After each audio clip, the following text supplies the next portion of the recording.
Eh bien, bonjour à tous et à toutes. Alors, nous sommes rassemblés aujourd'hui pour commémorer le souvenir des 80 ans de l'incendie du château de Bad Foldance et rendre hommage aux victimes et aux héros de la déportation lors de la Seconde Guerre mondiale. Donc, je tenais à remercier la présence de Madame et Monsieur les sénateurs, Madame et Monsieur les conseillers départementaux, Monsieur le conseiller départemental délégué à la citoyenneté et à la mémoire, Monsieur le Président de la Communauté des communes, l'Association nationale des anciens combattants et amis de la Résistance, Marc Dousseau, Marie Boyer, représentant le souvenir français, Pierre Thibault, président de l'Amicale de la Résistance d'Ordogne, Nord Bataillon Violette, Brigade RAC, Mesdames et Messieurs les élus, Mesdames, Messieurs. Ce matin, le souvenir de nos morts nous appelle donc à relire l'histoire terrifiante des millions d'innocents déportés à l'est de l'Europe pour y disparaître dans des conditions tragiques que nous connaissons, hélas, tous. Nous sommes là pour leur rendre hommage et honorer la mémoire de celles et de ceux qui ne revinrent jamais des camps de la mort.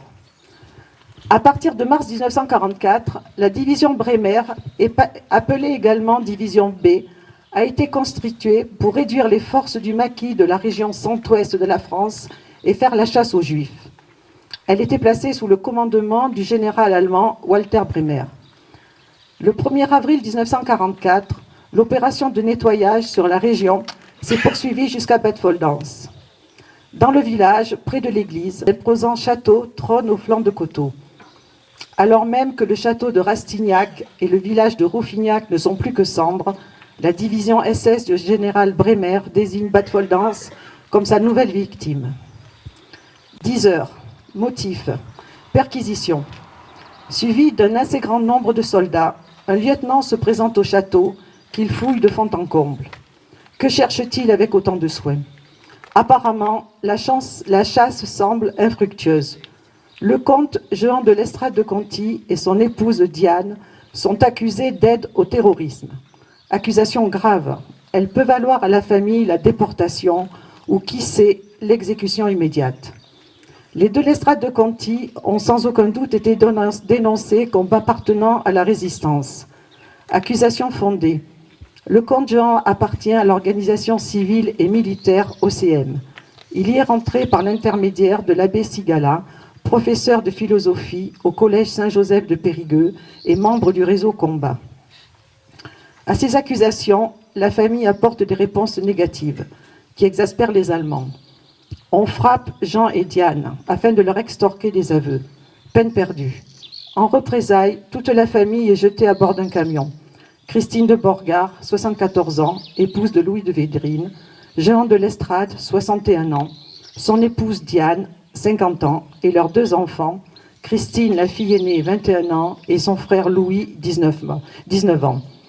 Seul le frère cadet Adhémar, 17 ans, alors au collège à Périgueux et qui devait arriver en vacances le lendemain, échappera à la tragédie. Cette famille aura pour compagnon d'infortune une mère juive, Jenny Kirschenbaum, et son fils Daniel, 9 ans, pris dans le village. Pendant ce temps, le château est pillé. Il ne sera retrouvé aucune trace de l'argenterie qui se trouvait dans les deux grands buffets vitrés de la salle à manger, ni des miniatures, bijoux, anciens et bibelots, pendules, candélabres. Le linge disparaîtra également. Des villageois verront les Allemands charger 2 voitures garées devant la grille. Certains cartons, caisses et ballots leur paraîtront même très lourds. Depuis plusieurs générations, les familles de l'Estrade de Conti et de la Renaudière entretiennent des relations d'amitié, si bien que Pierre Pénin de la Renaudière avait apporté ses tableaux de maître à Bad Fold, les pensant plus en sécurité qu'à Paris. Ces œuvres d'une grande valeur étaient cachées au grenier dans les malles. Rastignac et Bad Foldance, étrange similitude, à 2 jours d'intervalle, même dénouement aussi. Pour effacer les traces de leur perquisition et comme pour brouiller les pistes, les Allemands incendièrent le château de Bad Foldance. 12 heures. Parti à midi, le camion n'arrivera pourtant qu'à minuit à la prison de Périgueux. En effet, s'arrêtant tout au long du parcours à chaque village, il chargera de nouveaux juifs, tandis que seront brûlées leurs maisons. Minuit, à Périgueux, le calvaire de la famille de l'Estrade se poursuivit. Les femmes attendront 6 semaines avant d'être libérées. Entre-temps, le conjoint de l'estrade de Conti et son fils seront déportés à Buchenwald. Jean de l'Estrade de Conti décédera à Buchenwald en octobre 1944. Après avoir été déporté à Buchenwald, puis à Bergen-Belsen, son fils Louis sera libéré le 15 avril 1945. Il sera rapatrié en France le 30 avril 1945, terriblement affaibli. L'année 1946 verra le début de la reconstruction du château familial qui appartient aujourd'hui à la société immobilière du château de Bad Voldans. Daniel Kirschenbaum, 9 ans, et sa mère Jenny, famille juive arrêtée à Bad Voldans le 1er avril 1944, ont été déportés à Auschwitz le 13 avril 1944 et y décéderont le 18 avril 1944. Camille Coudry, qui habitait Bad Vold en 1944 et qui n'a pas pu être présent aujourd'hui, m'a raconté que depuis son jardin, il avait pu voir Daniel Kirschenbaum courir derrière le camion des Allemands pour y rejoindre sa mère qui venait d'être arrêtée à son domicile de Chapeau. Dans quelques années, nos anciens ne seront plus là pour témoigner. Nous sommes tous des passeurs d'histoire et de mémoire qui avons pour mission d'emporter avec nous sur l'autre rive l'âme de notre nation pour passer le relais aux jeunes générations. À vous, je veux m'incliner dans la mémoire de nos morts qui nous appellent à la vigilance, au respect de l'autre, à la tolérance et au combat contre toutes les formes d'extrémisme et d'exclusion. Gardons toujours à l'esprit que le renoncement aux valeurs de notre République, liberté, égalité, fraternité, peut conduire au pire. Ami, entends-tu le vol noir des corbeaux sur nos plaines? Ami, entends-tu les cris sourds du pays qu'on enchaîne? Oh, et partisans, ouvriers, paysans, c'est l'alarme. Sortez de la paille les fusils, la mitraille, les grenades. Montez de la mine, descendez des collines, camarades. Sortez de la paille les fusils, la mitraille, les grenades. Oh, et les tueurs à la balle et au couteau, tuez vite. Oh, et saboteur, attention à ton fardeau, dynamite. Et nous qui brisons les barreaux des prisons pour nos frères, la haine à nos trousses et la faim qui nous pousse la misère.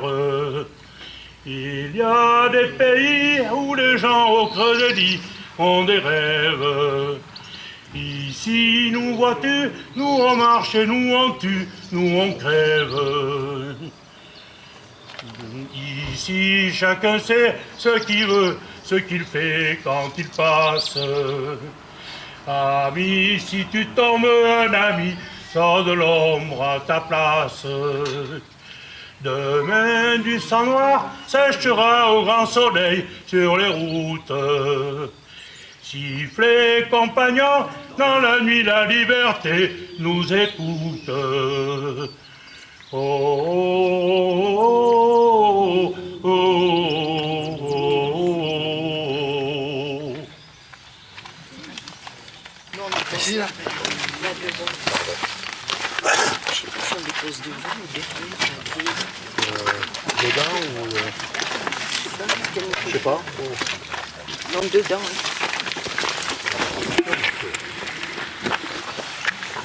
Tiens, de ton côté. Oui, c'est vrai. Maintenant, je vous invite à observer une minute de silence, un hommage aux victimes et héros de la déportation et à tous ceux et celles qui ont donné leur vie pour que nous puissions retrouver notre liberté.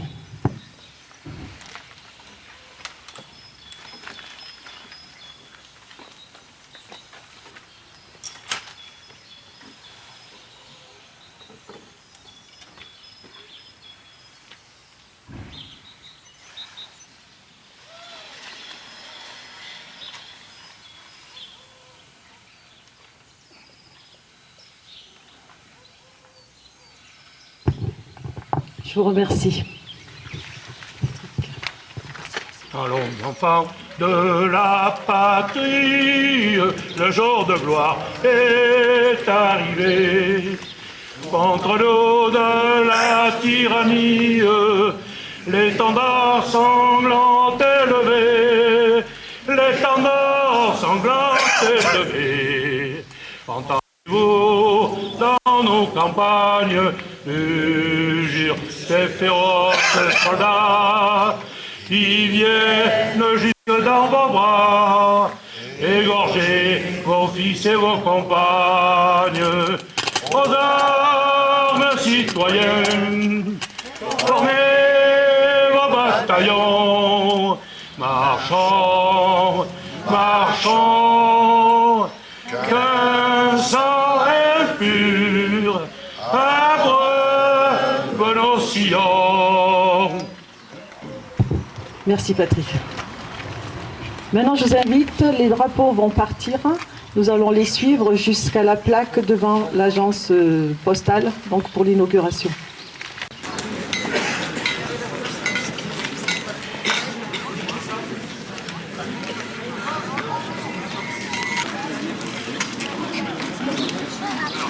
Derrière. Bien surtout au soleil. Donc nous allons dévoiler la plaque.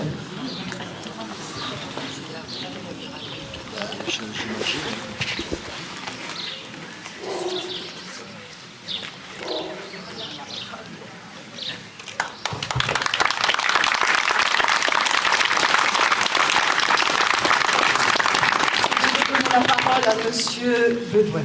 Madame la sénatrice, Monsieur le sénateur, Messieurs les conseillers départementaux, Monsieur le président de la communauté de communes, Madame le maire de Bad-Foldance, Mesdames et Messieurs les maires, Mesdames et Messieurs les élus, Mesdames et Messieurs les présidents d'associations du monde combattant, Mesdames et Messieurs les membres de la famille de l'estrade de Conti, Mesdames et Messieurs, en vos qualités, Mesdames et Messieurs les porte-drapeaux, chers camarades, chers amis.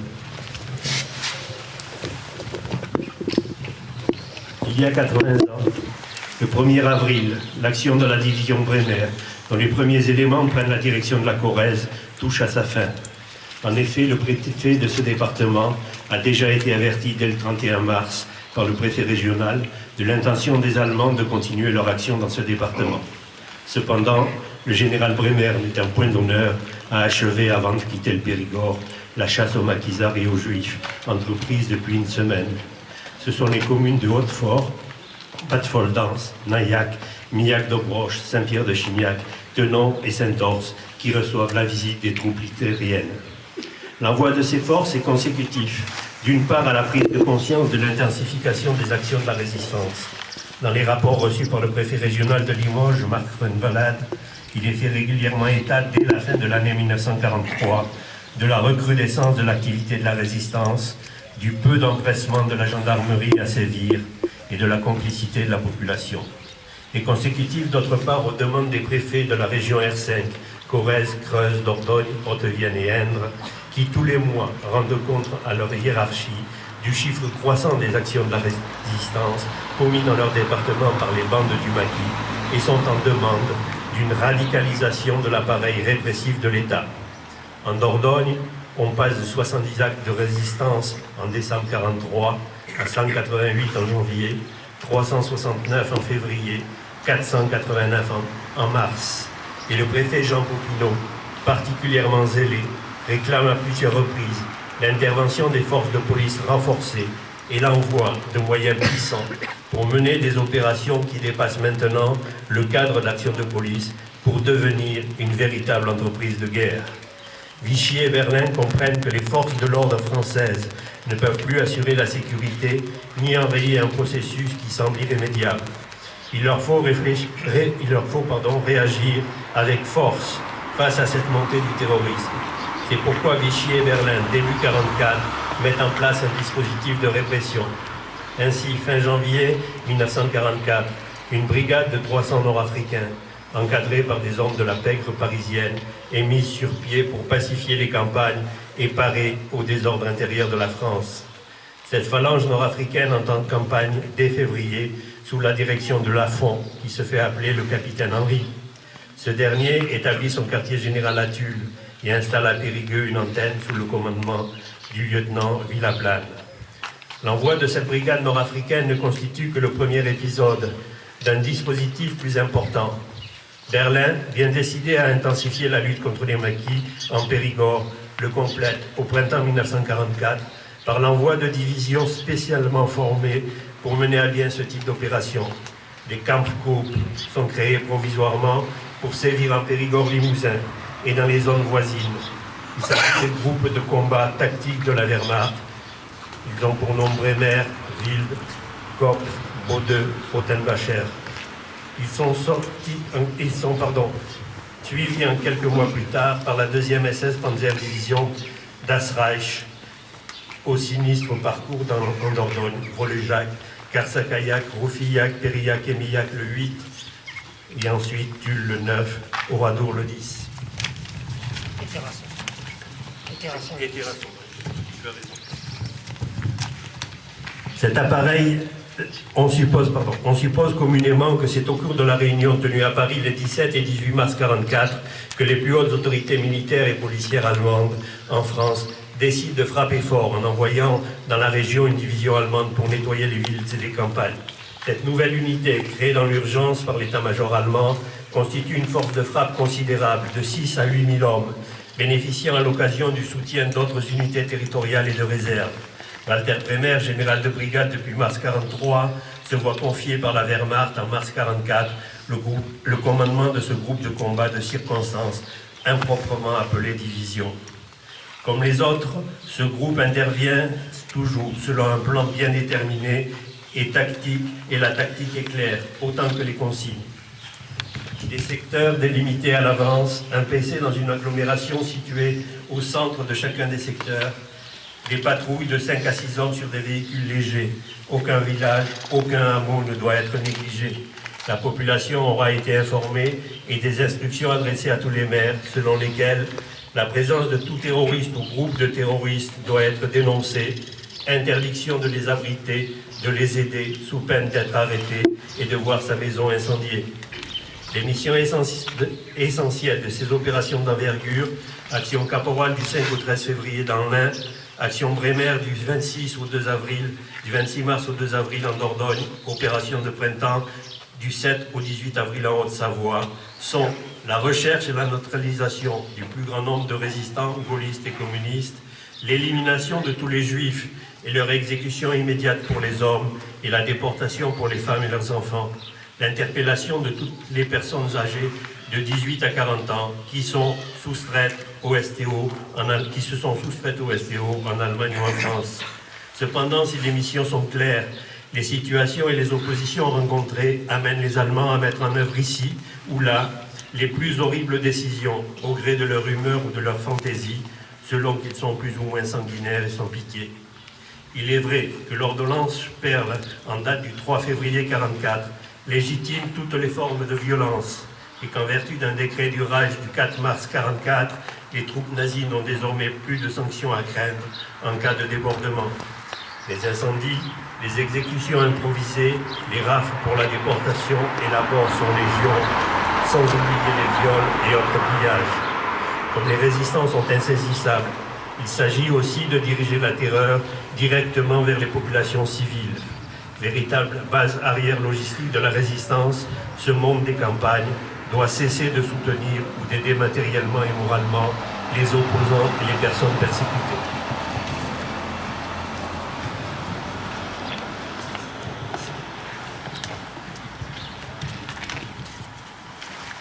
Obtenir par la terreur la neutralité, la résignation de la population et si possible l'adresser contre la résistance, tels étaient, comme le rappelait souvent Roger Hanoux, dit Hercule, co-chef départemental des forces françaises de l'intérieur, les objectifs recherchés par les autorités de Vichy et par le commandement allemand.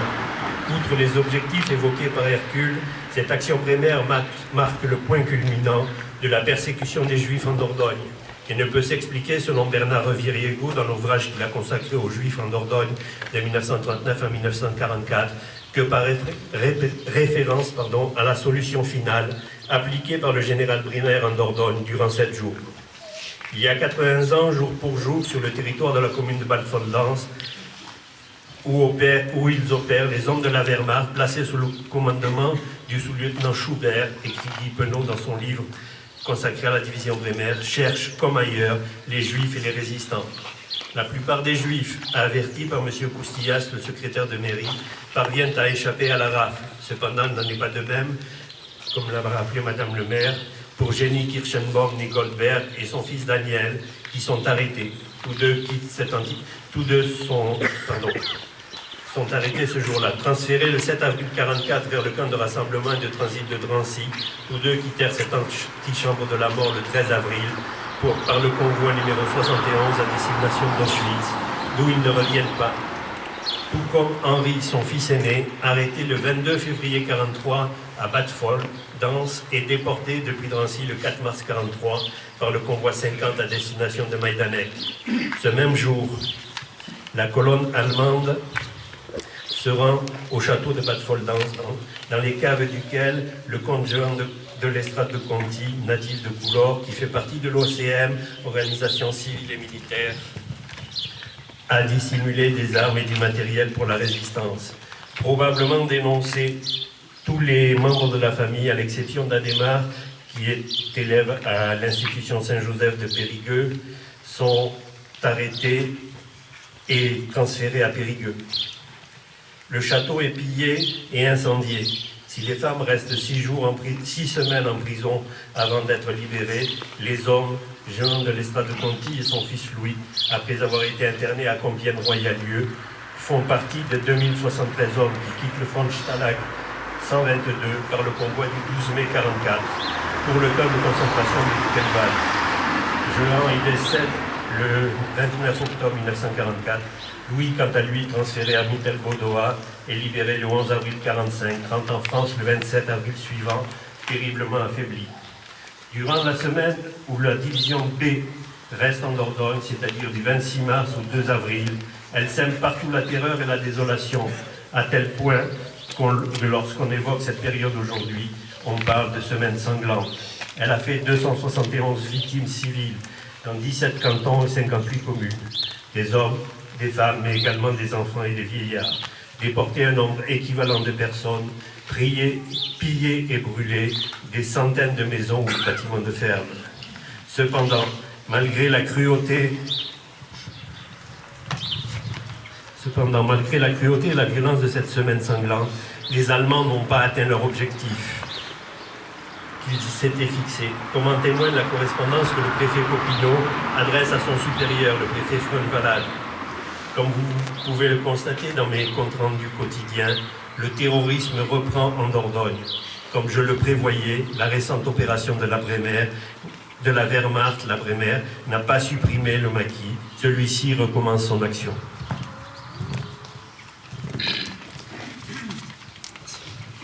Il y a 14 ans, le 26 juin 2010, nous assistions ici même à Batfold-Danse à une émouvante cérémonie au terme de laquelle l'école primaire du village était devenue l'école Jean de l'Estrade de Conti. La municipalité tenant à honorer la famille bienfaitrice de la commune et le résistant déporté avec son fils Louis à Buchenwald et s'adresser aux jeunes générations pour qu'elles n'ignorent rien de ces heures sombres de l'histoire et des événements tragiques vécus par cette famille. Aujourd'hui, 80 ans ont passé depuis cette période tragique de notre histoire. Le comité départemental de l'Association nationale des anciens combattants et amis de la résistance est très honoré d'être à vos côtés en ce 1er avril.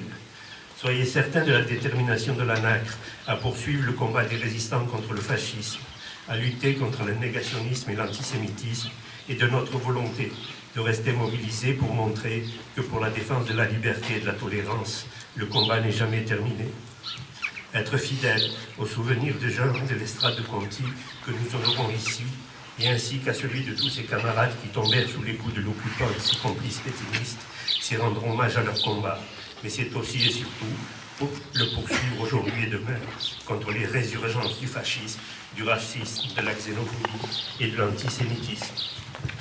Pour conclure, qu'il me soit permis ici de reprendre les mots de Jacques Chirac, président de la République, qui il y a maintenant 19 ans, à l'occasion de l'inauguration du mémorial de la Shoah, a déclaré « C'est une nouvelle fois la mémoire qui nous rassemble.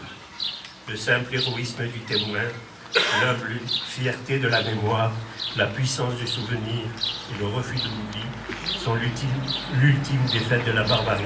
Je vous remercie.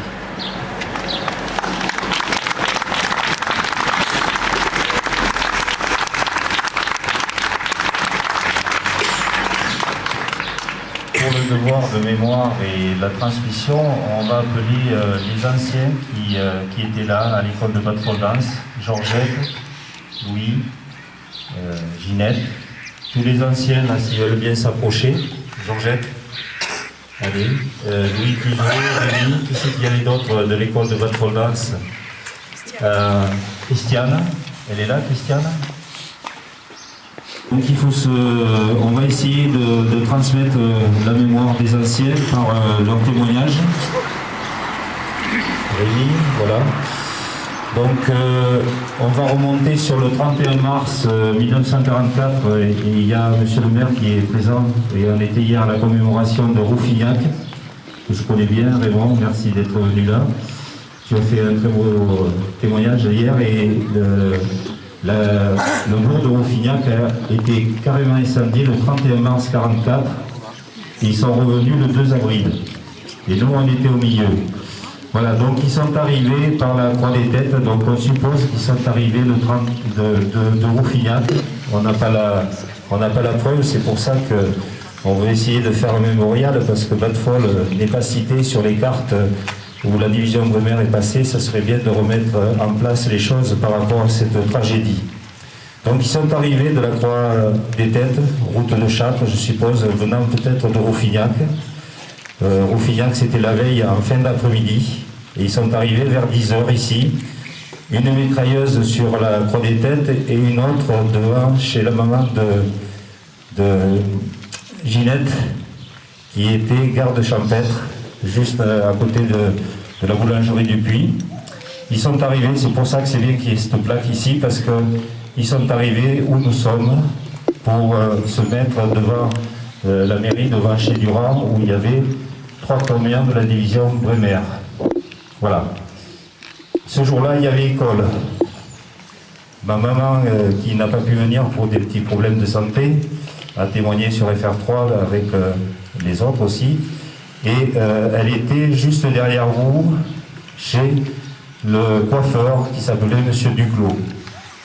Pourquoi elle n'était pas à l'école? Parce que Madame Suboudreau était malade et les autres anciennes étaient à l'école. Et elle se faisait couper les cheveux vers 10h. Quand les Allemands sont arrivés, Monsieur Duclos a crié « Les Allemands arrivent !» Et ma mère est sortie de chez le coiffeur avec Daniel Hitchenbaum. Elle savait qu'il était juif, donc elle a commencé à monter et il la suivait.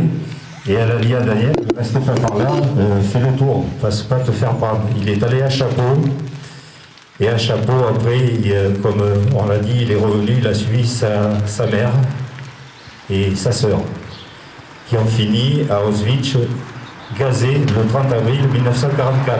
Donc ça, c'est des témoignages précis. Ensuite, ils sont montés et ils sont allés chez Ginette. Alors approche-toi, Ginette.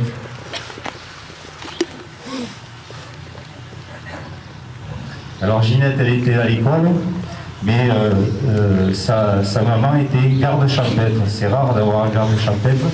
Et ils sont allés la chercher et tu vas nous raconter ce que ta maman t'avait expliqué.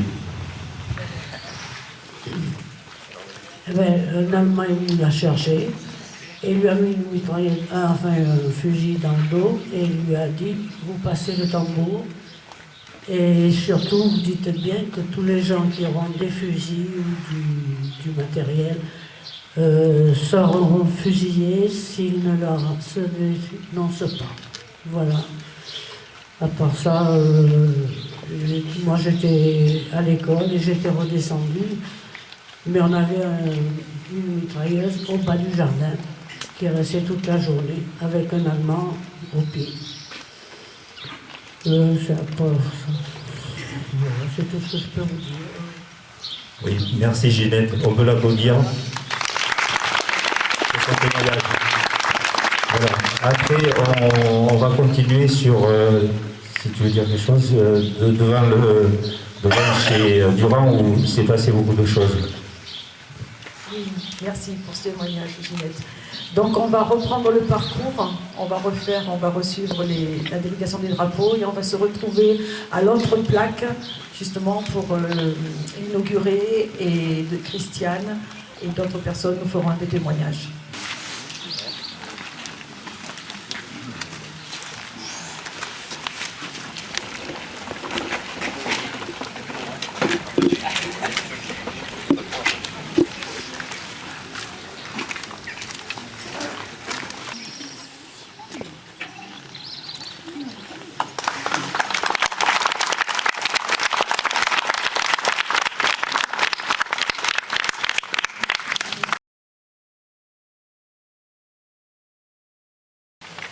Il y a 80 ans, nous étions à l'école et au moment de sortir, au moment de la récréation, le maître nous a fait sortir.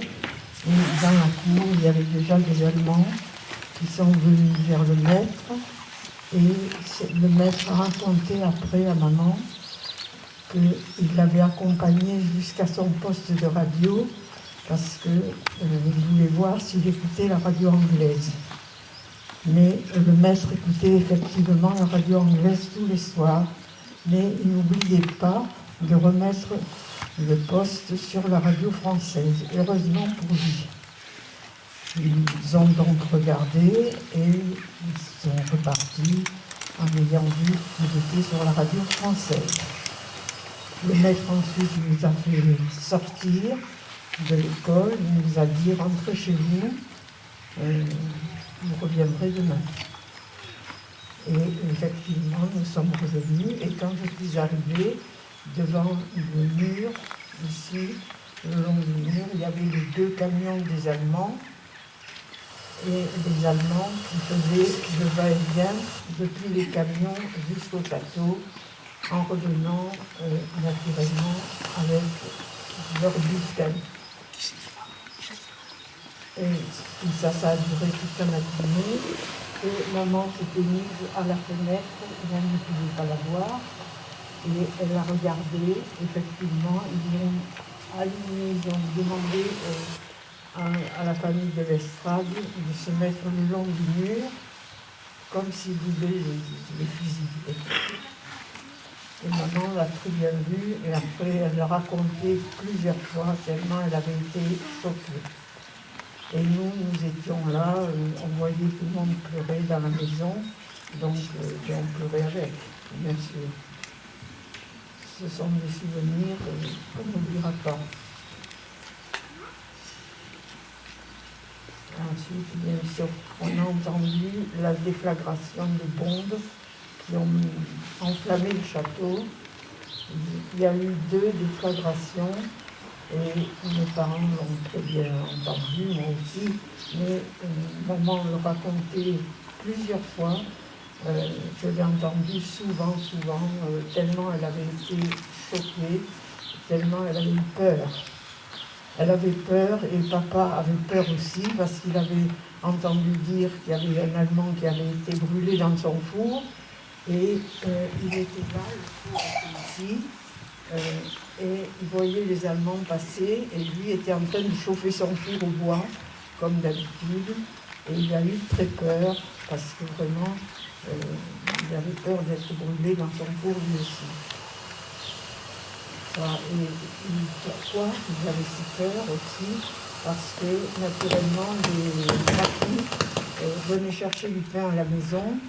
Et ils venaient dans la journée, dans leur camion, où tout le monde pouvait voir qu'on leur donnait du pain, ce qui était tout à fait normal. Ils venaient comme des clients, et papa leur donnait du pain, bien sûr.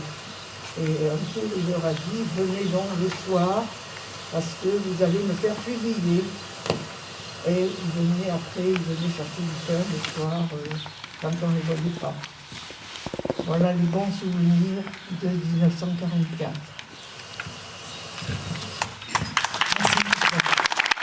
Oui, bien, il y a 80 ans, je suis un des survivants de cette époque. Notre village a été investi et il est à nouveau, mais cette fois-ci par un florilège de personnalités que je salue respectueusement. Bon, alors, nous étions à l'école, il y avait mon camarade, là, aussi, là. Ils sont arrivés en demandant le maire. Oui. Et il y avait notre maître, dont le fils avait un petit vélo. Avec son petit vélo, il est allé chercher mon père.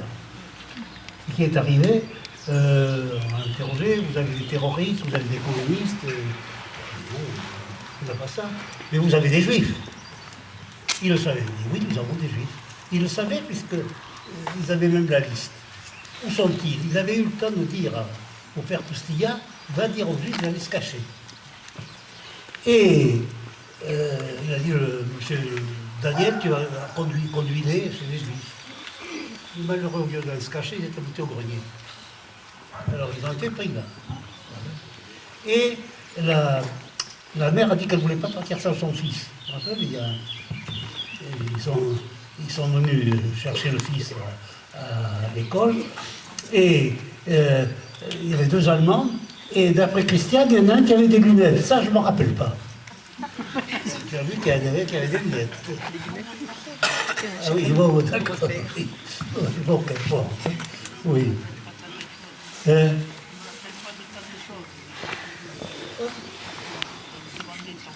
Ah oui, ça tu t'en rappelles, tu me l'avais dit, oui.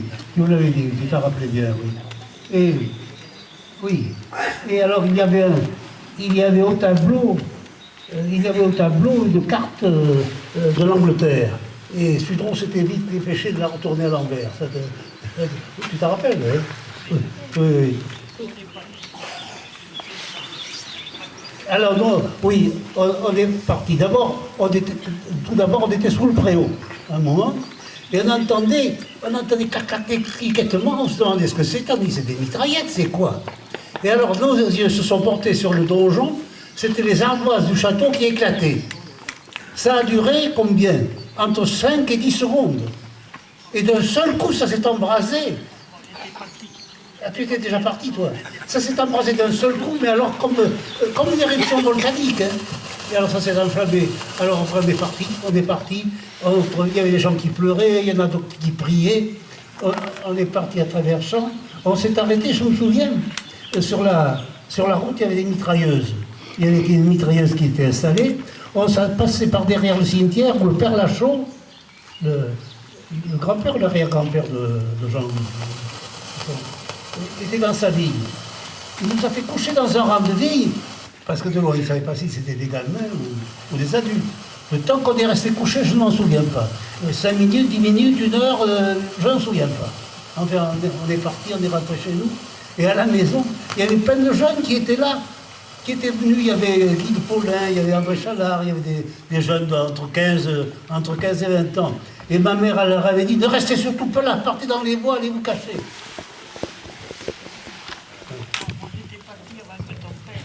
Ah oui.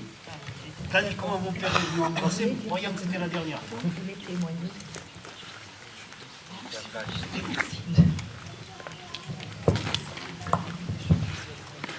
Et voilà, le jour où le château a brûlé, j'allais à l'école à Watford, j'habitais à Plagne.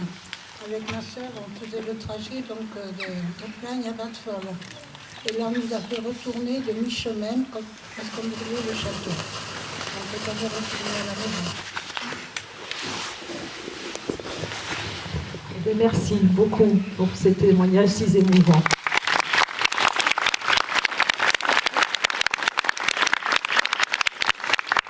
On va continuer notre délégation maintenant pour aller jusqu'à la plaque du château.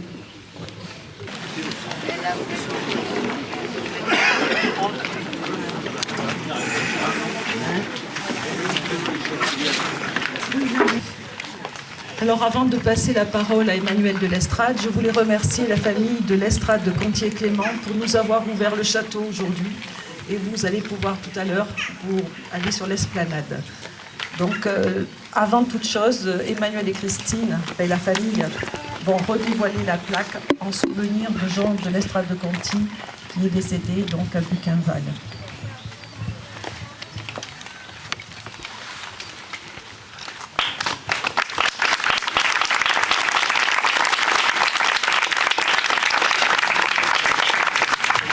Et je vais passer la parole à son petit-fils, Emmanuel, donc, qui va lui faire un hommage.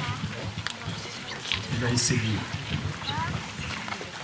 Madame le maire, Madame la maire, chère Sylviane, merci d'avoir organisé avec votre conseil municipal cette cérémonie et d'y associer notre famille.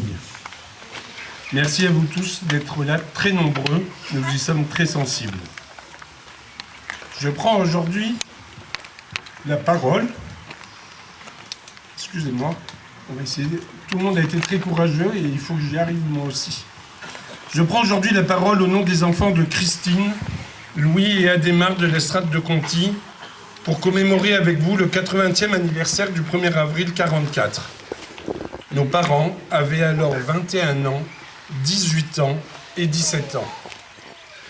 Jour d'arrestation de leur mère Christine, ensuite emprisonnée 6 semaines à Périgueux, avec sa mère et sa grand-mère, pour Sylvie, Myriam et Jean Didier. Jour d'arrestation de notre père Louis, ensuite déporté politique à Buchenwald et à Dora, jusqu'à fin avril 1945, pour Isabelle, Anne, Christine, Véronique, Brigitte, Philippe et moi, Emmanuel.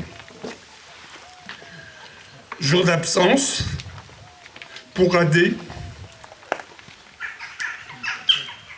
aujourd'hui âgé de 97 ans, qui ne peut être présent avec nous et auquel nous pensons très fort. Jour d'absence, d'angoisse, quand il a appris à Périgueux ce qui venait d'arriver à toute sa famille. Jour d'absence et donc de sentiments mêlés qui l'ont ensuite injustement tiraillé, ce qui n'a pas manqué de marquer ses enfants, Muriel, Diane, Nathalie, Guylaine et Stéphane. Jour pour nous tous d'arrestation de notre arrière-grand-mère, Christine de Védrine, de notre grand-mère, Diane de l'Estrade, et de notre grand-père, Jean de l'Estrade. Membre du réseau de résistance OCM, organisation civile et militaire, pour lequel, on l'a dit, il cachait des armes et du matériel, notre grand-père aurait pu le payer de sa vie le jour même, ici à Batfol, de la main des soldats allemands de la division Bremer. Sa vie, que le camp de concentration de Buchenwald et ses gardes lui prirent finalement en octobre 1944.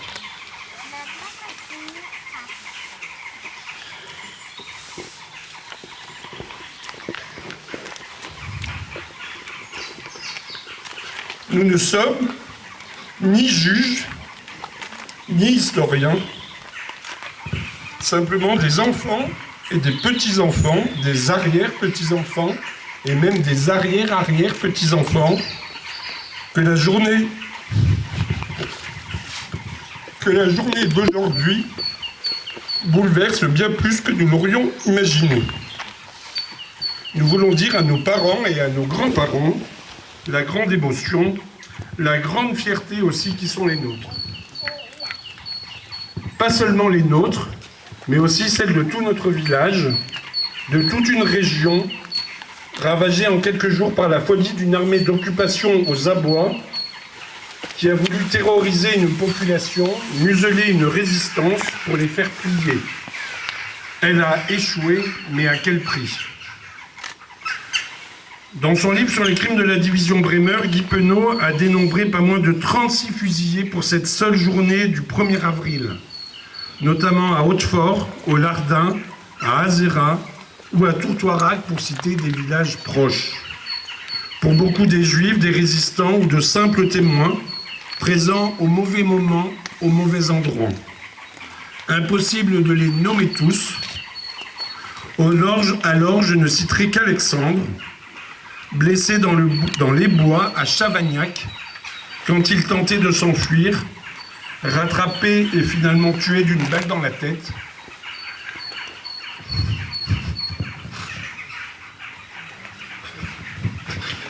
Il avait le même âge que mon père, 18 ans. Ces dernières semaines, j'ai souvent, bien malgré moi, visualisé le film de cette journée.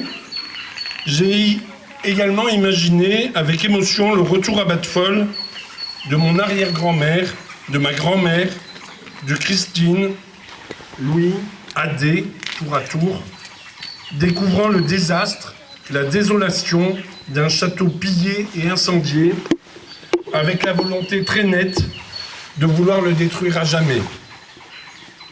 J'imagine aussi pour tous les habitants du village, en particulier les enfants, la sidération, la terreur, l'impuissance, les flammes, puis le silence. À l'époque, puis les années et les décennies suivantes, les victimes et les témoins de cette tragédie ont réussi tant bien que mal à vivre avec ce traumatisme, à retrouver goût à la vie, sans jamais oublier. Comment aurait-il pu? Comment le pourrions-nous à notre tour? J'évoquais à l'instant le retour de notre famille à Batfol. Nous savons les solidarités qui ont joué alors dans le village. Nous ne les oublions pas et nous en sommes toujours reconnaissants.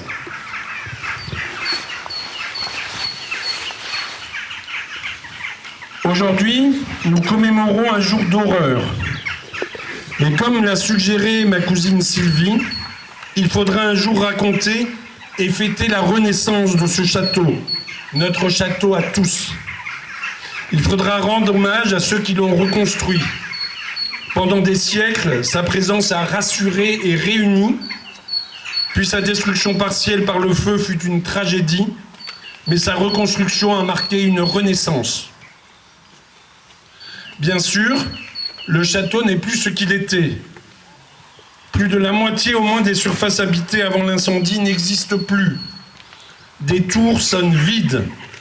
Bibelots, meubles, toiles de maître abritées pour une famille amie, bibliothèques, vaisselle, courriers, photos et autres souvenirs précieux ont été pillés, volés, détruits, brûlés.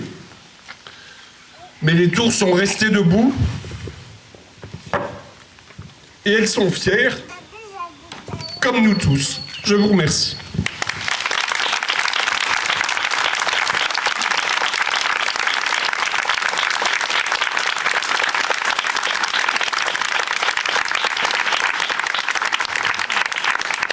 Merci Emmanuel. Que dire après ce témoignage aussi émouvant? On comprend. Maintenant, Patrick va vous chanter la chanson des déportés. Dans l'infini, étendent les grands prés marécages. Pas un seul oiseau ne chante dans les arbres secs et creux. Ô terre de détresse, où nous devons sans cesse piocher, piocher. Bruit de pas et bruit des armes, sentinelles le jour et nuit. Du sang, des cris et des larmes, la mort pour celui qui fuit. Ô terre de détresse, où nous devons sans cesse piocher, piocher. Mais un jour dans notre vie, le printemps refleurira. Liberté, liberté chérie, je dirai, tu es à moi. Mon terre enfin libre, où nous pourrons vivre, aimer, aimer.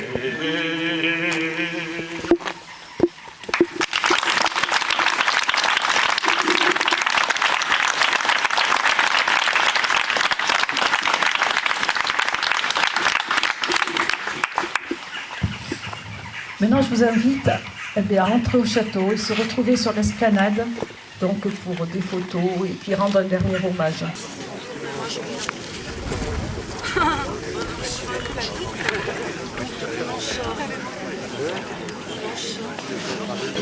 Donc, si tout le monde est là, donc, je voulais remercier les porte-drapeaux pour leur présence aujourd'hui, pour cette commémoration. Et je vais vous demander une nouvelle fois. Je vous invite à observer une minute de silence en mémoire de tous ceux qui ont été déportés et qui sont donnés pour justement pour que revive notre liberté.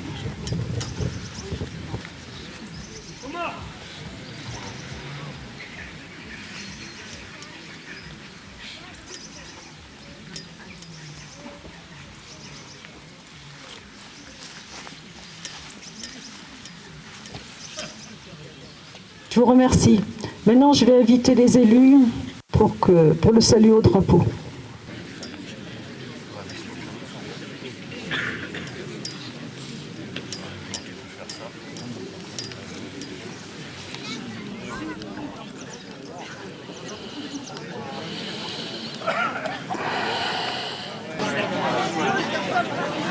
On avait regardé avec Marion de s'acheter un hélicoptère pour aller.